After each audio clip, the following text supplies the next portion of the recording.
साला ए चंदन भाई मुकेश नाम है। ए चंदन भाई गगन देव हित जी बड़ा की बड़ा रे दिनन पा दर्शन दिहलाए गगन भेड़ुआ ठीक है निशा का हम काफी बनी तो गाड़ी खाती गगन जी के है हाथ उठाई आ गाड़ी ऐसे नहीं के सुने के रामो जी गाड़ी सुन ले बड़े की बड़ा रे दिनन पा अरे दर्शन दिहलाए गगन भेड़ुआ आ तहरा घरावा में चोरावा समाई है सिया राम के भजो तो मां है मेरी तहरा घरावा में चोरावा समाई है सिया राम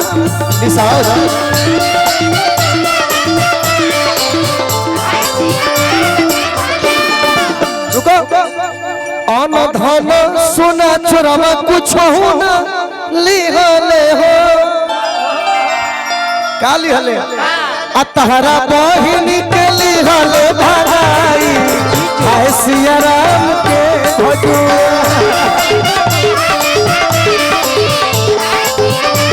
तहरा बहिनी के लिहले भगाई हाय सिया राम के भजो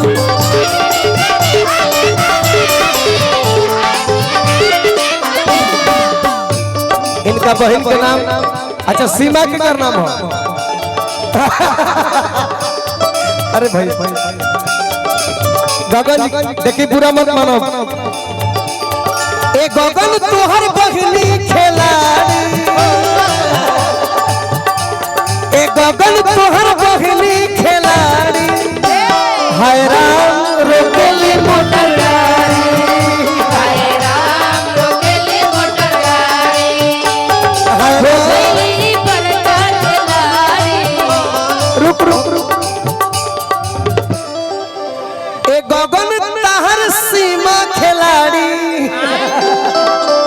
अरे हायरा सीमा के जगह पर निशा बड़ी जिनका नाम है उन्हीं का बोलिए हायरा रोकेली मोटर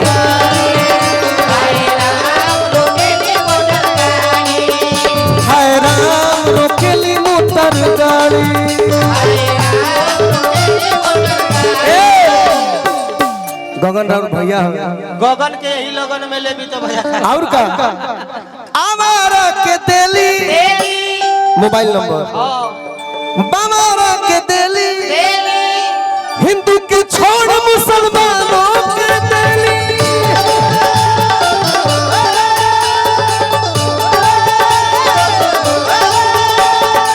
ए हेलो बाजार कौन नजदीक पहुंच था अच्छा आ घोसी में एथी तेली उघारी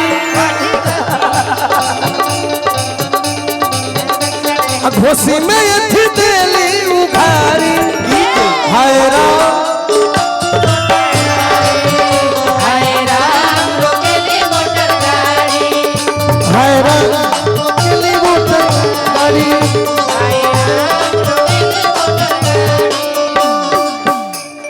अमित के बहिनी चढ़ से खजूर आ नीचे से लइका अमित के बहिनी चढ़ से खजूर नीचे से लइका देखो सो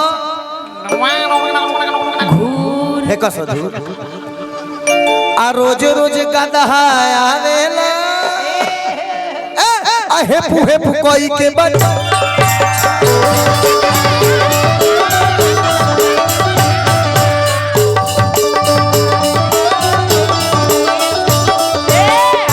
वाह वाह वाह वाह बहुत सुंदर बुरा नहीं मानना दो तमाजी का नाम आया है तीसरा नंबर पे के एगो बड़ी सुनीता एगो नीता निकल बा हेलो एगो सुनीता एगो अनीता सॉरी हटो तू काहे आ जात बीच में हम सुनीता आओ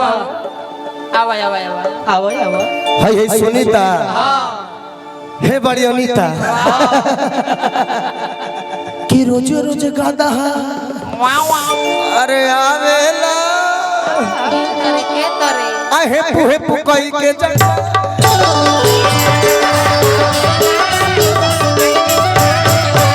हेलो ओकर से निमन दे दे एगो लाल मरीचा चाहे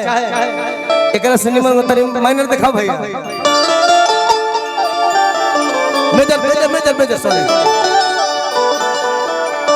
कि लाल मरचाई हाला हॉल के पिसाई जी अनीता के थी पथो पाई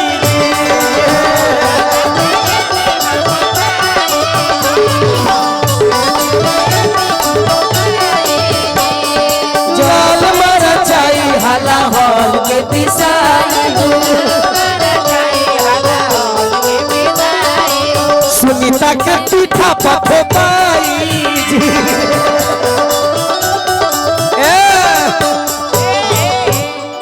उनका भाई तो हमारा मजा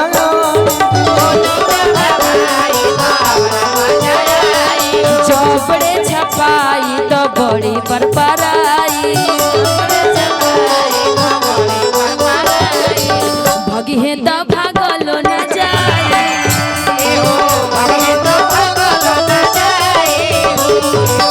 जस जस भीतरी समाई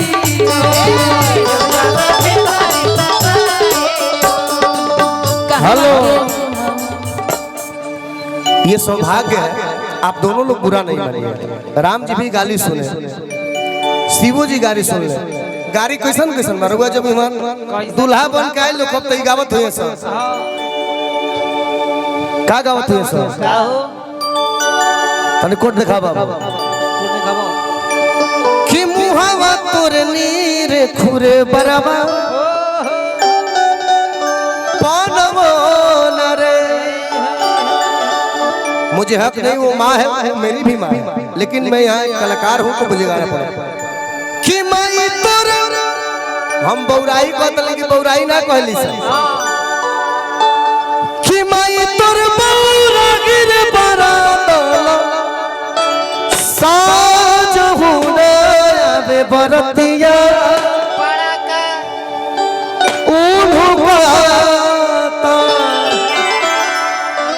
हेलो ए दीदी है ना देखो सही गोरी गाना बा कि दैया फिन चुमावे अरे दैया फिन चुमावे चले ले सुनी तवा छिनारी ना दैया फिन चुमावे दैया फिर चुमावे चलो ले सुनी तवा छिनारी ना दैया फिर चुमावे दैया फिन चुमावे चले ले सुनी तवा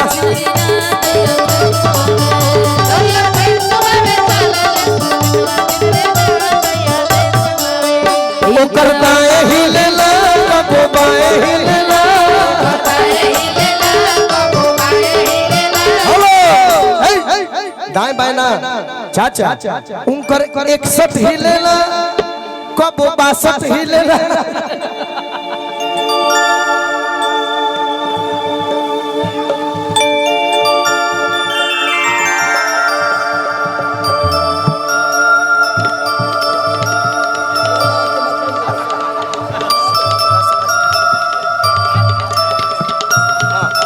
उनकर दाएं हिलला सॉरी उनकर 61 हिलला कबो 62 हिलला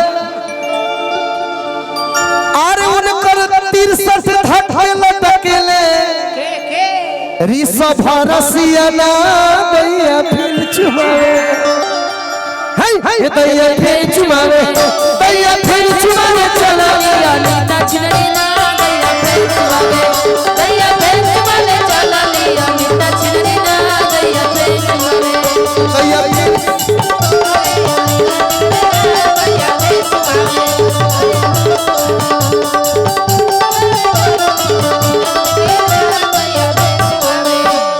लई लई लई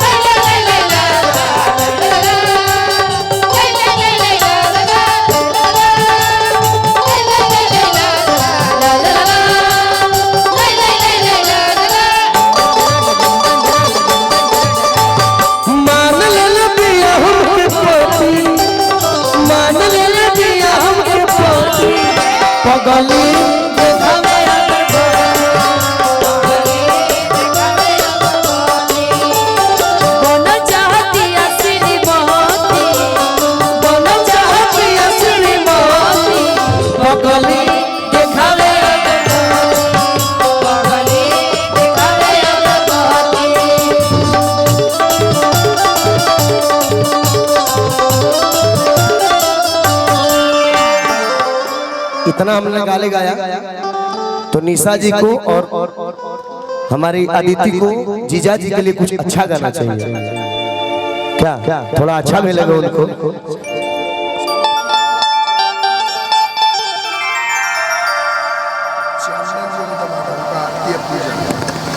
आरती और पूजा नाम है। आरती और पूजा नाम है चंदन जी की दम। तुम अच्छे से सुने भैया, मुखिया भैया, ये सुनी नहीं अच्छा से बताइए। चंदन और पूजा नाम है। के का? चंदन जी का, चंदन जी जीजा जी का नाम है। उनकी बहन का नाम पूजा और आरती। अब समझ में आया? आप चंदन जी नहीं कह रहे हैं, ये चंदन जी। ए चंदन जीजा जी, चंदन जीजा जी कान खोल के सुनिएगा। ऋषभ बाबू के बहनोई जो हैं चंदन जी। कि रोहरी के 3 पाता, तीनों का चनार रे,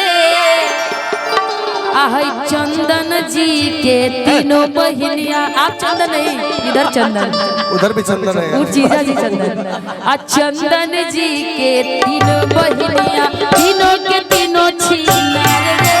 चंदन जी के तीनों बहिनिया, तीनों के तीनों छिनार रे,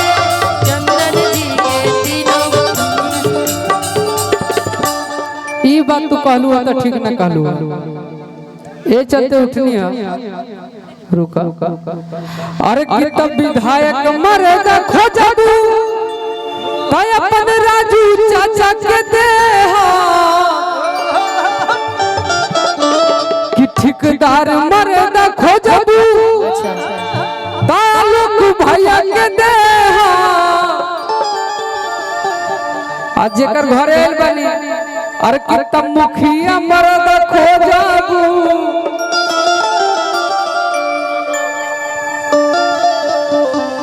अरे की बालू माफिया के खोजबू ताया लोग भैया के दे। अब मुखिया मरद खोजबू तो जेकरा ही आइल बाड़ू। लेकिन सबसे बढ़िया कि गायक मर्द खोजबू, ये हमारी सब भैया हुए जिनकर हम रिसेप्शन में बनी। हाँ हम खुदे वतन,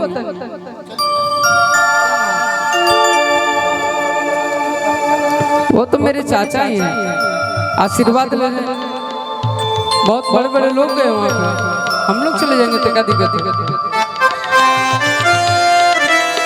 जी? कहीं नहीं,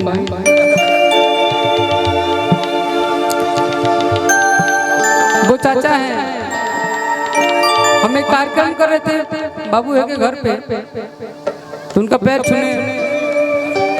हुई थी।